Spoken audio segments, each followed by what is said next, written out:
Ang ginamit po Di dito po ako ay ang Madam contingent fund. Speaker, In Madam 2022, the Please let the contingent sponsor reply. in Hindi po ako nagtatalakay ng 2022, contingent. Tinatanong in ko lang. 2022, Madam Speaker, tinatanong ko lang 2022, kanina Madam kung Speaker, entitled. Okay. in 2022, So, hindi ko na Madam kailangan ng Speaker, paliwanag. Wala. Okay? Wala ang 2022 na confidential fund under the Vice Pres, under the OVP. Tama po ba 'yon, Madam Speaker?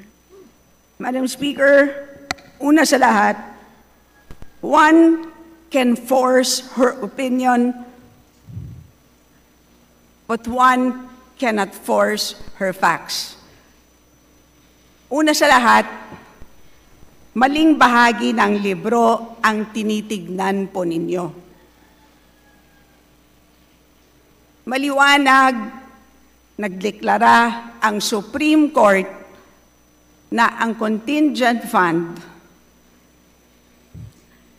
Okay. ay isang So, line item appropriation. Madam Speaker, So, ibig wala sabihin tayo nun- dun sa contingent fund. So, ibig sabihin nun, Hindi po natin pinag-uusapan dito. Please yung allow the contingent sponsor fund. to finish your statement. No. Kasi po, Madam Speaker, ang tinatanong ko lang dito kung meron o wala na expressly sumagot po ako, provided Madam for. Speaker, Wala pa po ako meron, dun sa contingent at fund. payagan niyo po akong ipaliwanag kung bakit meron. Ang problema po is ayaw po natin makinig.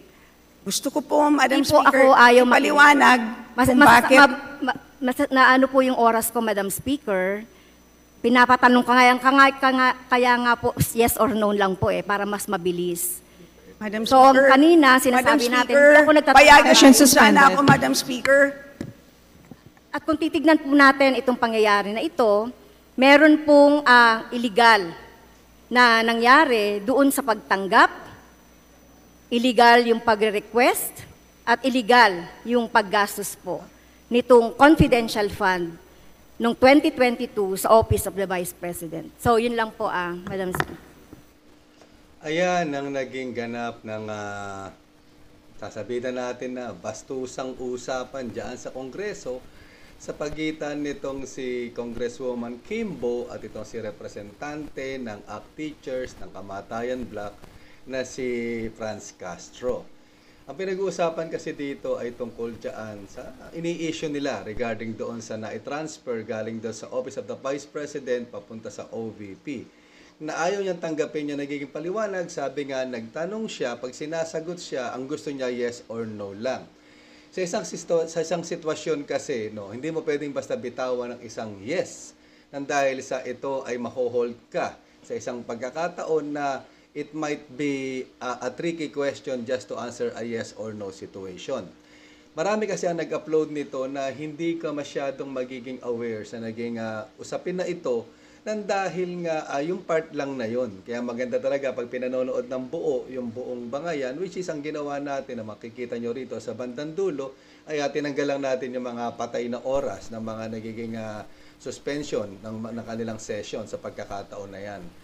So, sa pagkakataong kanilang pinagtatalunan yan, kung inyong mapapakinggan ng maayos ng buo yan, ipinipilit ni Franz Castro na wala doon sa listahan. Ipapakita pa yan, ipepresent pa yan kung allowed ba ang OVP. Allowed ang OVP na magkaroon.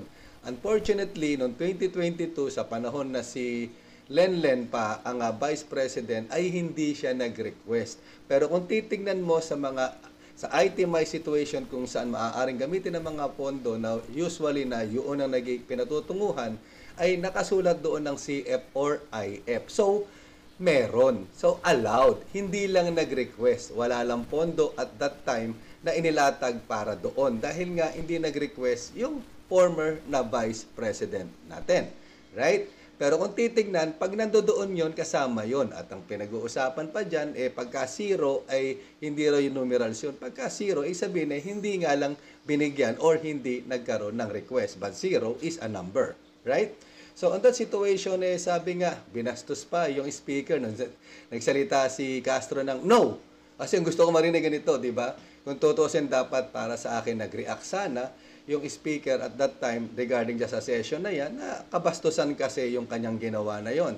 Na yun ay pinupunto ni Vice President Sara Duterte sa kanyang naging speech last time, na ito yung kanyang interpretation, huwag niyong basahin yung libro, ito yung interpretation, akong pakinggan nyo. So madali nang liku-likuin yung kanyang mga nais na iparating, at kung mahina ka at hindi ka magre-research at hindi ka magbabasa, sadya nga namang maliligaw ka. Right? So, bago natin ituloy, tignan naman natin itong issue ng sinagot nila sa isang balita na meron ba talaga silang ebidensya ukol dyan sa ibinibintang nila. So, eto yan. Gayunman, aminado ang mga mambabatas ng Makabayan Bloc na wala silang ebidensya sa ngayon sa akusasyong maling paggamit sa pondo. We have no proof right now. Pero nakita natin yung mga ganong mga may mga questions tayo. Kaya nga gusto nating magtanong Kaya nga gusto nating mag-ungkat kung ano talaga yung nangyayari dito. Yung sinasabi nating pruweba, dahil nga ito ay confidential at hindi natin ma-scrutinize, hindi alam din ng ating kababayan itong paggamit ng confidential fund, kaya ayaw nga natin ito. Ayan. So, wala silang ebidensya. Ang sabi ni Brosas, kaya nga sila nagtatanong. So, pag nagtatanong sila at sinasagot naman yung kanilang tanong, babarahin nila dahil ang gusto nila is yes or no lang daw. Diba? Which is you will be liable doon sa tinatawag na when you say yes or when you say no. Kasi hulihan lang naman yan Hindi naman, wala ka naman sa korte. Gawain sa korte yan, diba? Yung yes or no system. Right? Which is kaya minsan kahit inosente ka ay nadidiin ka. Sabi nga naman sa batas, diba? You have the right to remain silent to invoke your rights regarding sa ganong sitwasyon. Pero dahil nga dito sa tinatawag na plenaryo na ito, dapat maipaliwanag ng maayos at pag sinasagot ang tanong na sinasabi nila, mismo na sila ang nagtatanong. So, ang landing nito ay isang fishing expedition na kung ating titignan ay kakapa-kapa sila. Dahil nga, sabi nga, paanong ginamit? Bakit nga ba gustong-gusto nilang malaman kung paano yan ginamit? Dahil alam naman nila na ang paggagamitan yan ay patungo sa kanila. Dahil nga sa insurhensya na matagal nang pinipilit ng gobyerno, na maisaayos, but at the end of the day is andyan pa rin sila, and unfortunately is may mga steps silang ginagawa sa kabila ng sinasabing ang kanilang amo na si Jomang Abuna ay sana na nga bang balita, di ba? Abuna nga ba talaga, right? Para baka nawala lang sa limelight at kung ano-ano. So pakinggan natin ng buo yung debate na yan, okay? Para maunawaan natin lalo ng gusto. Pero bago ang lahat, kung bago ka sa channel ko na to, please don't forget to click like, leave your comments, subscribe, and don't forget to hit that notification bell and click all para lagi kang updated sa aking mga bagong uploads at maka-join ka sa aking mga live. Himayin at balitaktakan, and please share so we can spread the love and the knowledge, di ba? Kasi sabi nga natin gano'n itong mga ganitong usapin ay kailangan ng malalim na pangunawa. Hindi ka pwedeng basta-basta aayon sa interpretasyon ng iba dahil may karapatan kang kalkalin ng tinatawag na mga archives, lalo't nandiyan ang teknolohiya. At nandiyan lang naman yan, pakalat-kalat lang yan dyan sa Google at mag-search ka lang at unawain at intindihin niya na naaayon sa sarili mong pananaw upang maunawaan mo kanilang pinagbabangayan. Pero kung nakabias ka na nga naman talaga regarding doon sa kanilang pananaw at yun lang ang babasihan mo, nagmumukha kang uto-uto nang hindi ka man lang nagbigay ng oras para unawain personal ang isang bagay sa sarili mong kakayahan to comprehend. Right? So, panoorin natin itong buong series ng kanilang debate na yan upang mas makita mo yung representasyon. Kasi mahirap yung sobrang ikli. Gusto mo laging maikli. At the end of the day, naliligaw ka dahil nga hindi kompleto. Mas magandang makita mo ng kompleto upang ikaw na mismo ang umunawa. Okay? So, tara na.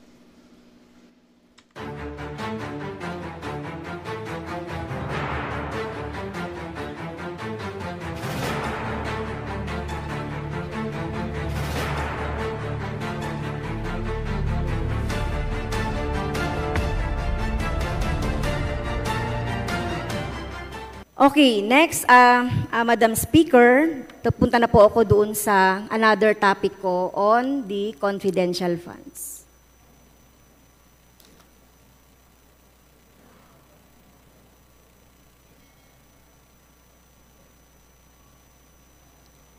So, Madam Speaker, distinguished sponsor, my questions will be on the general provisions on the 2022 GAA and the 2024 GAA about confidential funds on the,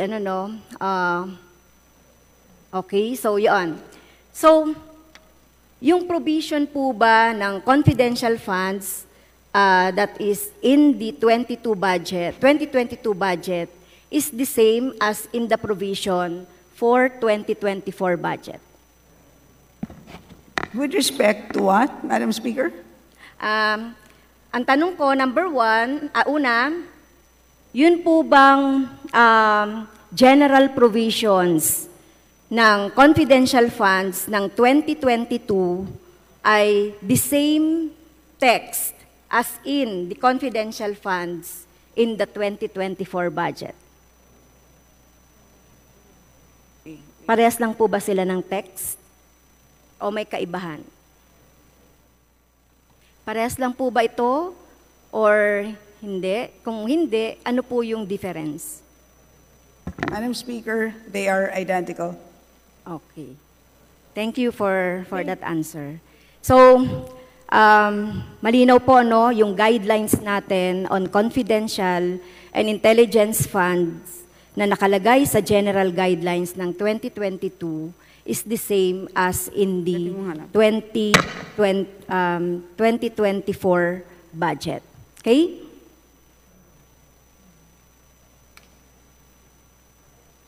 So, according to the Joint Circular number 2015-01 on January 8, 2015, nakalagay po dito, no, pwede nyo pang banggitin, Madam Speaker, ano ba yung subject nitong Joint Circular 2015-01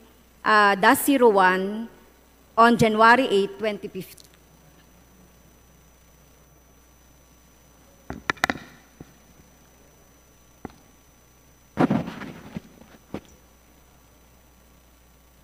Banggitin ang... Pwede bang, Madam Speaker, banggitin na ating distinguished sponsor, ano itong Joint Circular number 2015-01? Ang alin po? Ang subject? Yeah. Madam Speaker, guidelines on the entitlement, release, use, reporting, and audit of confidential and/or intelligence funds, Madam Speaker. Thank you, Madam Speaker. So, kung titignan natin sa general guidelines nitong JC 2015-1, who are entitled to CF and/or intelligence fund?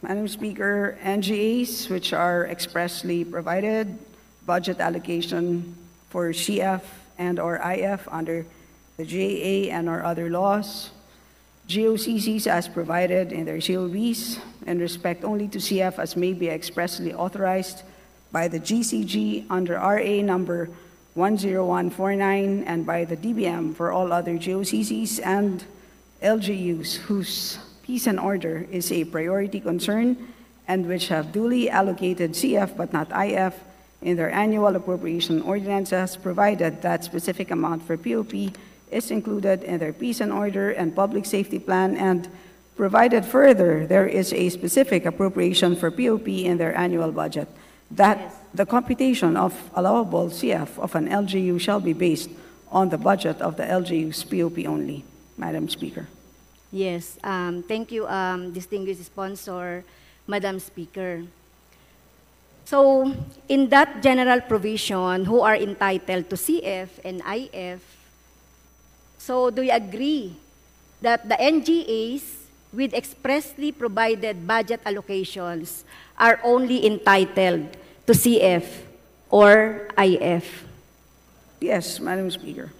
Okay, pag sinabi nating expressly provided budget allocation, ibig sabihin, meron po siyang amount. Tama po, Okay. Madam So, Speaker. sinasabi din natin na hindi amount yung zero. Kasi hindi siya expressly provided for doon sa expressly provided for budget allocation.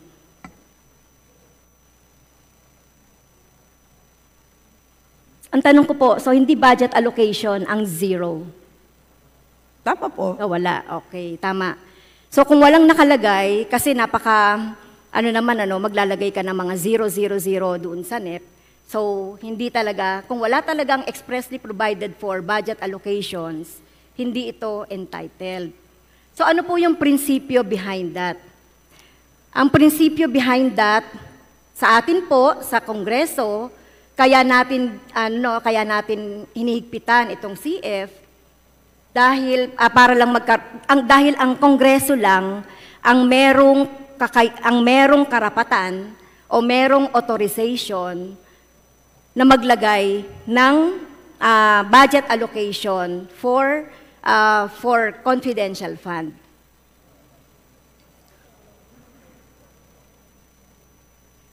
At kung gumastos ng CF nang wala naman sa GAA, ang ibig sabihin nito, Madam Speaker, ito ay unauthorized or unlawful obligation or expenditure.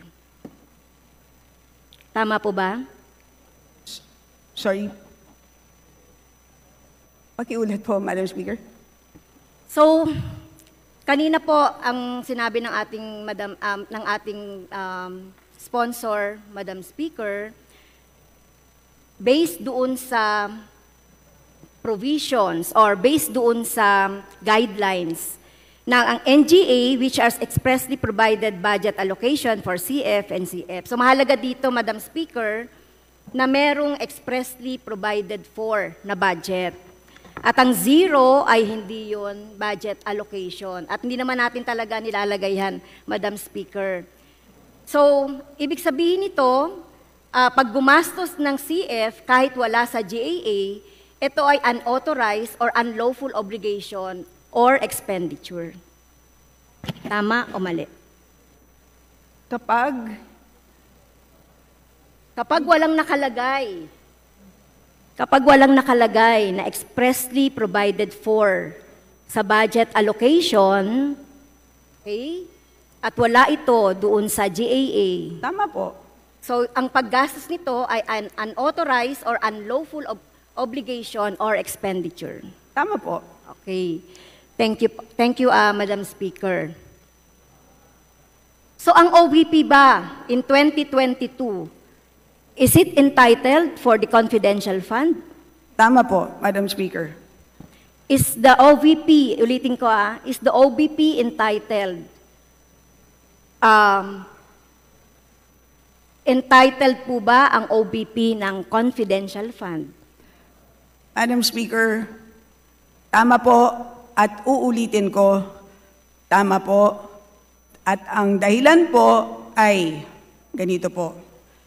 Ang ginamit po dito ay ang contingent fund. In 2022, the contingent in 2022, ng contingent. Tinatanong ko lang. In 2022, Madam Speaker, tinatanong ko lang kanina Madam kung Speaker, entitled. Okay. in 2022, So, hindi ko na kailangan ng paliwanag. Okay, so, tinatanong ko kanina, Madam Speaker, kanina, sinasabi natin, Madam Speaker, tinatanong ko lang, ang sagot po ay yes or no. So, hindi naman po ako nag-aano ng paliwanag para doon. So, sinasabi, ang sagot niya, Madam Speaker, kanina, entitled ang OVP ng confidential fund in year 2022. So, your answer is yes. Okay? So, Madam Speaker, may papakita po akong PowerPoint doon sa 2022 budget kung paano natin sinasabi na may expressly provided for. So, dito, sa 2022 na budget, makikita natin dyan yung confidential, intelligence, and extraordinary expenses. So yan po yung parang pinaka-heading, no? Under that, merong extraordinary and miscellaneous expense. tama naman po yung ating sponsor, Madam Speaker, na wala dyan. Okay? Pero kung titignan natin yung 2023 na budget, ayan, budget for 2023, may confidential fund. So, confidential, intelligence, and extraordinary expenses. Confidential expenses, malinaw, 500 million na inaprubahan natin noong 2022. At meron ding extraordinary and miscellaneous expenses na 620,000. Okay? So, yung difference ng dalawa, Madam Speaker, here, it is expressly provided for budgetary allocation. In 2022 ay wala. Tignan natin yung Office of the President. OP in 2022, Madam Speaker, may confidential fund at intelligence fund. Okay? Under pa rin sa heading ng confidential, intelligence, and extraordinary expenses. Merong confidential, merong extraordinary miscellaneous expenses, at meron ding intelligence expenses na inaprubahan natin noong 2022. Okay, next. Noong 2023 na budget ng OP. So, ganun pa rin, the same pa rin. Merong intelligence, merong extraordinary, merong confidential expenses.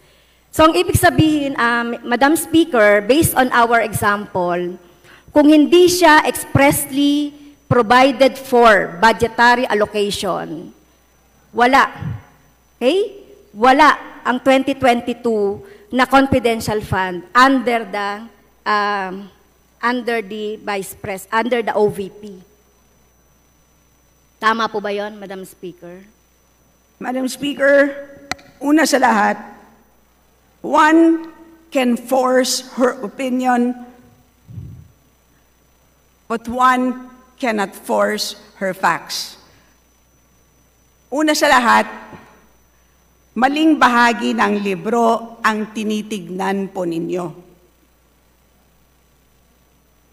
Maliwanag, nagdeklara ang Supreme Court na ang contingent fund ay isang line item appropriation. Madam Speaker, So, ibig wala sabihin tayo nun- doon sa contingent fund. So, ibig sabihin nun, Hindi po natin pinag-uusapan dito. yung Please allow the contingent sponsor fund. to finish your statement. No. Kasi po, Madam Speaker, ang tinatanong ko lang dito kung meron o wala na expressly sumagot po ako, provided Madam for. Speaker, Wala pa po ako meron, dun sa contingent at fund. payagan niyo po akong ipaliwanag kung bakit meron. Ang problema po is ayaw po natin makinig. Gusto ko po, Madam Hindi po Speaker, ako ayaw ipaliwanag kung bakit... na ano po yung oras ko, Madam Speaker. Pinapatanong kaya nga po, yes or no lang po para mas mabilis. Madam So, Speaker, kanina, sinasabi Madam natin, Speaker, hindi ako nagtatanong. payagan Question niyo sana suspended. ako, Madam Speaker. So, yung tanong ko po kanina, kapag gumastos ng confidential fund, kahit wala sa GAA, ito ay unauthorized or unlawful obligation or expenditure. Yes or no? Honorable Stella Kimbo. Yes, Madam Speaker. Okay. So dahil walang expressly provided for na budget allocation for CF in the OVP in 2022, so hindi entitled ang OVP sa confidential fund noong 2022. Entitled po siya noong 2022, Madam Speaker. So ano yung basis ng sinasabi ng ating distinguished sponsor, Madam Speaker, na entitled siya? Dahil pinakita naman natin, di ba, doon sa budget ng 2022 and 2023 na walang expressly provided for na budget allocation for 2022. So bakit siya entitled doon sa confidential fund? It was the 2022 appropriation for contingent fund, Madam Chair. Okay. So, nagkaroon ngayon ng ng contingent fund na 125 million released on December 13 and disbursed by December 31, 2022. Tama po ba? Yes, Madam Speaker. Okay. Pwede ba na magbigay ang President ng confidential fund sa ibang ahensya o sa sarili niya ng walang authorization ng Congress?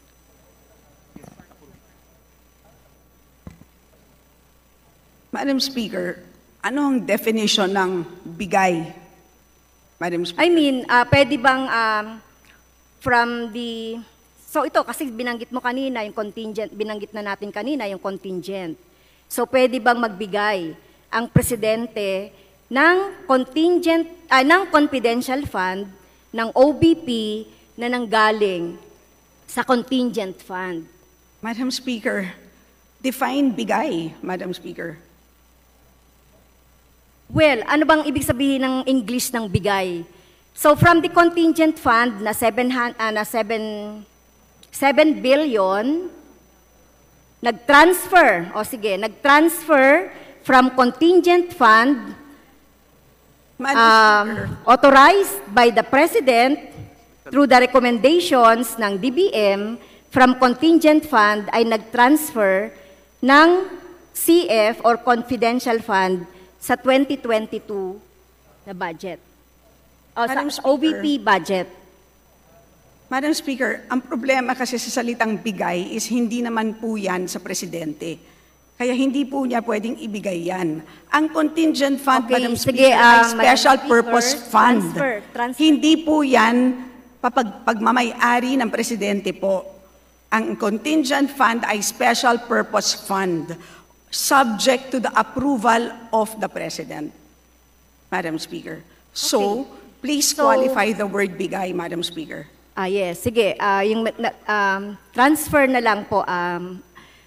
Please siguro hindi qualify. Please maintindihan. define the word transfer, So, Madam Speaker. So kung nag-request ang OVP sa Office of the President ng CF Madam Speaker, o yung you cannot request from the President, Madam Speaker. So saan po nag-request ang OVP ng confidential fund? Madam Bakit Speaker, yan ang merong- problema sa ating... Bakit meron sa Kasama. nakalagay sa financial report, yung SAOB, na nanggaling sa contingent fund? Okay? So, galing sa contingent fund, itong 125, plus yung, Madam Chair, yung medical, medical expenses na more than 90 million, medical or financial expenses. So ang total nga niya na nanggaling sa sa contingent fund ay 221 billion 424. Madam Speaker, it is very clear that our colleague is confused about the nature of this fund, a special purpose fund. Okay. This is lodged with the DBM. Madam Speaker, So- hindi po ako confused. Alam ko po yung sinasabi ko. Okay? So based dun sa mga documents, so ang sabi mo kanina, sabi natin kanina, merong contingent fund na nakita naman natin ito doon sa report ng Office of the Vice President mismo, na merong sa SAOB, Madam Speaker, yung SAOB, ito po yung Statement of Obligation, Disbursement, Balances, etc. na may nanggaling sa contingent fund at dinala doon sa doon sa Office of the Vice President. Isa ay confidential fund at isa po ay doon sa financial and medical fund or yes, medical or medical or assistance. Okay, so 221 million yun. Madam Speaker, there seems to be no question. What is the question again, Madam Speaker?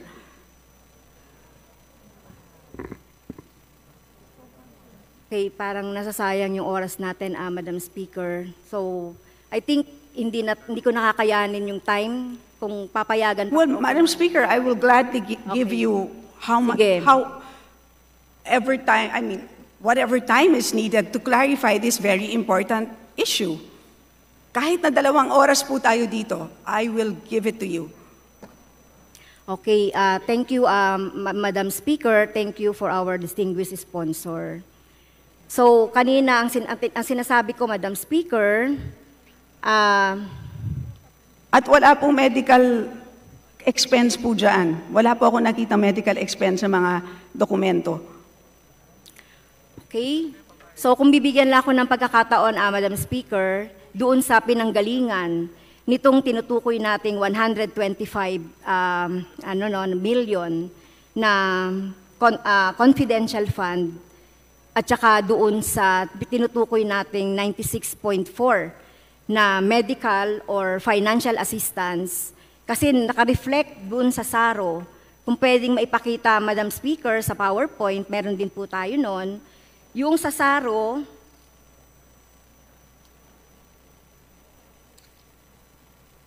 naka-reflect po doon yung pinanggalingan ng pondo, kung saan siya, or yung SARO po ay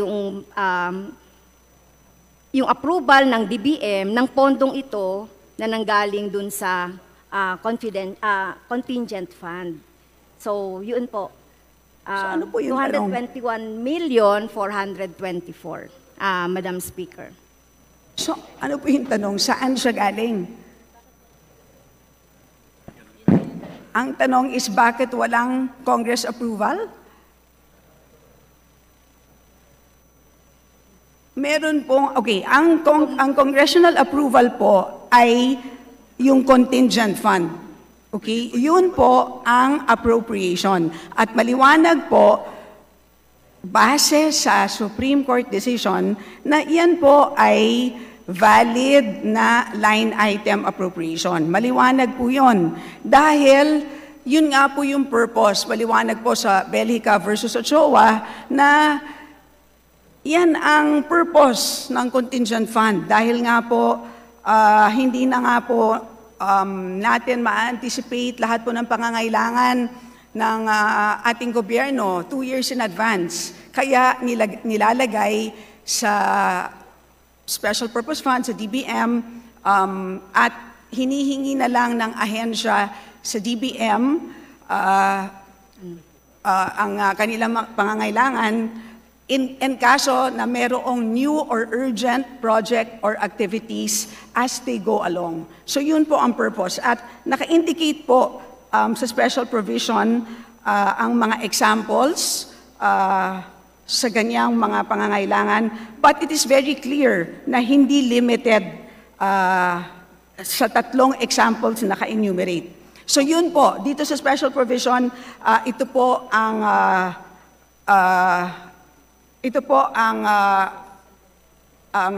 authorization sa paggamit ng contingent fund. Ngayon po, ang importante po is merong existing line item doon po sa Office of the Vice President. At maliwanag po, ang existing line item doon po sa Office of the Vice President 2022 GAA, which is the Good Governance Project and Social Services project. Yun po yung existing line item, of which one of the objects of expenditure is confidential expense. Liliwanagin ko po. Ang confidential expense is not a line item. Hindi po siya line item. Hindi po lahat na nakikita ninyong salita doon sa NEP o sa GAA ay line item. Hindi po. Ang line item lamang sa NEP o sa GAA ay ang tinatawag na projects, activities, or programs. Yung PAP, yun lamang po ang line item. Ang iba po doon, yung objects of expenditure, hindi po yung line item. Tulad ng PS, MOOE, capital outlay, yung pong supplies, traveling expenses, hindi po yung line item. Ang tanging line item ay yung mga tinatawag na PAP. Ang PAP doon sa OVP 2022 budget na kung saan kasama ang confidential expense ay yung nabanggit ko na nga po na good governance, engagements, and social services project. Kaya po, sinasabi natin na authorized po, expressly allowed po itong confidential expense noong 2022. Thank you, Madam Speaker. Pero hindi pa rin niya sinasagot po yung tanong ko. Tingin natin itong sinasabi nating confidential fund, huwag nating pagbanggain yung confidential and the general provision yung special provision ng contingent fund at saka yung special provision. Dahil ipinakita ko naman talaga yung dokumento at hindi naman maikakaila, yung 2022 at saka yung 2023 na expressly provided for dapat yung budget ng confidential fund. Okay? At kung gagamitin man ito doon sa mga projects or doon sa programs na binabanggit na good governance, etc., dapat po meron talagang expressly provided for budget allocation for confidential funds. So yun po yung gusto nating linawin doon. At meron tayong provision sa 1987 Constitution, Article 6, Section 25, about the discretionary funds. Kasi itong contingent fund, Madam Speaker, this is some sort of discretionary funds appropriated for a particular officials.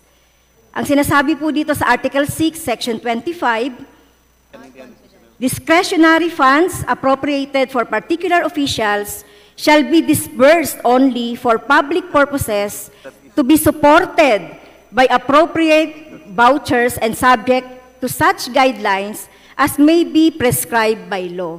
So ano po ba yung guidelines na naggo-govern doon sa confidential fund? So yun po yung tinutukoy natin, yung 125 million. So yun po ang sinasabi natin. So I beg to disagree na merong expressly provided for na budget allocation ang OVP sa taong 2022. Dahil pinakita natin ang GAA 2022 and GAA 2023. Madam Speaker. Madam Speaker, ang sinasabi lamang dito sa contingent fund special provision ay, and I shall read the following special provision.